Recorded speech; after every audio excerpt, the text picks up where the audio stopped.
இன்னைக்கு அரசியல் சில பேர் பேஸ்மெண்டே இல்லாம உள்ள வர முயற்சிக்கிறாங்க. எக்ஸிபிஷன் போவோம், பார்த்திருப்பீங்க, கண்காட்சி வருஷத்துக்கு ஒரு முறை நடக்கும். அங்க போய் பாத்தீங்கன்னா திடீர்னு ஒரு தாஜ்மஹால் மாதிரி ஒரு செட்டு போட்டிருப்பாங்க, ஐஃபில் டவர் மாதிரி ஒரு செட்டு போட்டிருப்பாங்க. உடனே பெரிய கூட்டம் கூடும். நம்ம ஊருக்கு தாஜ்மஹால் வந்துருச்சுப்பா, நம்ம போய் ஒரு செல்ஃபி எடுத்துப்போம்பா அப்படின்னு இளைஞர்கள் போய் நிச்சயம் போட்டோ எடுக்கத்தான் செய்வாங்க. அவ்வளவு ஆர்வம். தாஜ்மஹால் போட்டோல பார்த்திருக்கோம், நம்ம ஊருக்கே வந்துருச்சுப்பா தாஜ்மஹால். ஐஃபில் டவருக்கு பார்க்க, உண்மையா ஐஃபில் டவர் பார்க்கணும்னா பாரிஸுக்கு போனோம். நம்ம ஊருக்கே வந்துருச்சுப்பா ஐஃபில் டவர். இது தெரியாம பெரிய கூட்டம் போடத்தான் செய்யும்.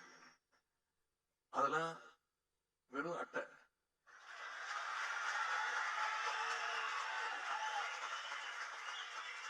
அதற்கு எந்த விதமான அஸ்திவாரமோ கொள்கையோ கிடையாது.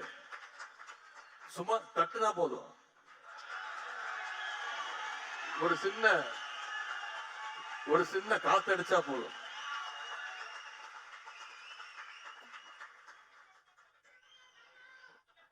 அவங்களுக்கெல்லாம் சொல்லிக் கொள்வது, திராவிட முன்னேற்ற கழகங்கிறது தியாகத்தாலும் போராட்டத்தினாலும் உருவான இயக்கம்.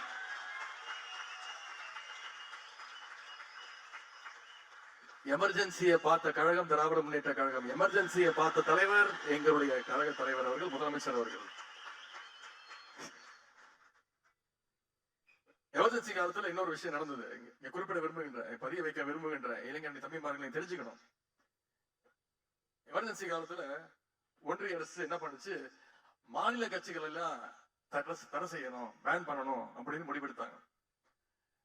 உடனே அண்ணா திராவிட முன்னேற்ற கழகம் என்ன தெரியுமா பண்ணாங்க, கட்சி பேரை மாத்திட்டாங்க. ஏதோ உத்தரப்பிரதேசத்திலையும் ராஜஸ்தான்லயும் உங்களுக்கு கிளை இருக்கிற மாதிரி அண்ணா திராவிட அனைத்து இந்திய அண்ணா திராவிட முன்னேற்ற கழகம்னு கட்சி பேரை மாத்திட்டாங்க. இதுதான் திமுகவுக்கும் அதிமுகவும் இருக்கக்கூடிய வித்தியாசம். ஆனா நம்முடைய தலைவர், அப்போது தலைவர் கலைஞர் என்ன தெரியுமா பண்ணாரு, என்ன தெரியுமா சொன்னாரு, வாழ்ந்தாலும் நான் கழகத்தோடு தான் வாழ்வேன், வீழ்ந்தாலும் நான் கழகத்தோடு தான் வீழ்வேன்னு சொல்லி, எங்களுடைய இயக்கத்துடைய பெயர் என்றைக்கும் திராவிட முன்னேற்ற கழகம் தான், என்ன வந்தாலும் பாத்துக்கலாம் நின்றவர் கலைஞர் அவர்கள். அதை மாற்றத்துக்கு இடம் இல்லைன்னு சொன்னார். கலைஞர் அன்னைக்கு காட்டிய அதே உறுதியோட இன்னைக்கு நம்முடைய தலைவர் நம்முடைய இயக்கத்தை இன்னைக்கு வழி நடத்தி கொண்டிருக்கிறார். நம்ம எல்லாம் என்ன சொல்ல போனா கொள்கை தான் வழி நடத்துக்குது, நம்மள கொள்கை வழி நடத்துது. ஆனா எதிர்க்கட்சி தலைவர் திரு எடப்பாடி பழனிசாமி அவர்களை பயம் வழி நடத்துது.